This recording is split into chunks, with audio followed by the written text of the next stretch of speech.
Tub నిండా చల్లటి నీళ్లు పట్టుకుని దానిలో మామిడికాయలన్నీ వేసేసి తుడిమెలు తీసి శుభ్రంగా క్లాత్ వేసి తుడిచేసి తర్వాత ముక్కలు కట్ చేయించుకొని వచ్చి దాని మీద జీడి రేపరు అన్నీ తీసివేసి టెంకిలేని ముక్కలన్నీ ఏరేసి అన్నిటి మీద కేజీ ముక్కలు చెప్తున్నానండి నేను కొలతలు. టెంకిలేని ముక్కలు దయచేసి తీసేయండి, పచ్చడంతా పాడైపోతుంది. ఈ ముక్కలన్నీ 2-3 గంటలు మంచం మీద క్లాత్ వేసుకొని ఆరబెట్టుకోండి. ఆ తర్వాత ఏంటంటే 1 కేజీ ముక్కలకి 350 గ్రాముల ఆయిల్ అండి, గిద్దన్నర ఉప్పు అండి, అరసోడు కారం. గిద్దన్నర ఉప్పు అంటే గిద్ద వచ్చి 100 గ్రాములు, 150 గ్రాముల ఉప్పు, అరసోడు 2 గిద్దలు కారం. ఎందుకంటే కేజీ కల్లు ఉప్పు ఎండబెట్టుకోండి, గ్రైండ్ చేసుకోండి, సరేనా? అలా 2 గిద్దలు పోసేసేయండి. 2 గిద్దలు కారము, గిద్దన్నర ఉప్పు వేసేసుకోండి.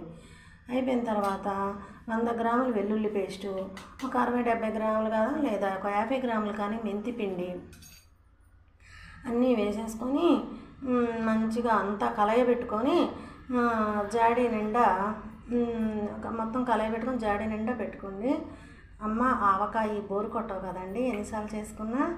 ఏంటండో చూస్తున్నారా నా వీడియో? మధ్యలో స్కిప్ చేయకండి, వీడియో మొత్తం చూడండి. నా ఆవకాయ పచ్చడి చూసి లైక్ కొడతారు కదా, అలా కలిపేసుకొని పచ్చడంతాను అంతా కలిపి జాడీలో పెట్టుకోండి. మా అమ్మ ఆవకాయ పచ్చడి అయినా సరే, పప్పు, ఇగురు, రోటి చట్నీ ఏదైనా సరే మా అమ్మ చేతితో చేస్తే దాని టేస్టే వేరే లెవెల్లో ఉంటుందండి, చాలా అద్భుతంగా ఉంటుంది. That is others. ఇప్పుడు తాంబాళం కానీ, గంటెలు కానీ, గిన్నెలు కానీ, మనం స్నానం చేసి శుభ్రమైన బట్టలు వేసుకొని జాడీ కానీ శుభ్రంగా ఒక్క చుక్క వాటర్ డ్రాప్ కానీ నీటి బిందువు కానీ లేకుండా ఆరబెట్టుకొని జాడీలో పచ్చడి మొత్తం కూడా దానిలో పెట్టండి. ఆ తర్వాత సంవత్సరం పొడవునా నిలవ ఉండే పచ్చడి కదండి. అసలే సూర్యభగవానుడు 50 డిగ్రీల సెల్సియస్లో బగబగమంటున్నాడు.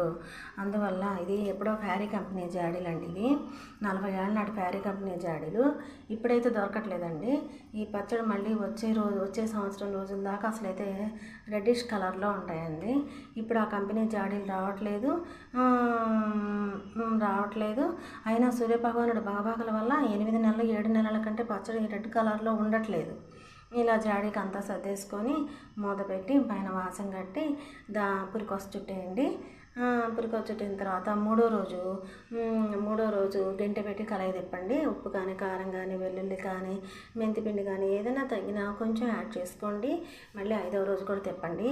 వెంటనే వాసం కట్టి బీరువాలో పెట్టేయండి. మధ్యలో ఒకేసారి కాకుండా 5-6 రోజుల్లో 2 సార్లు ఒకసారి చెక్ చేసుకోండి పచ్చడి.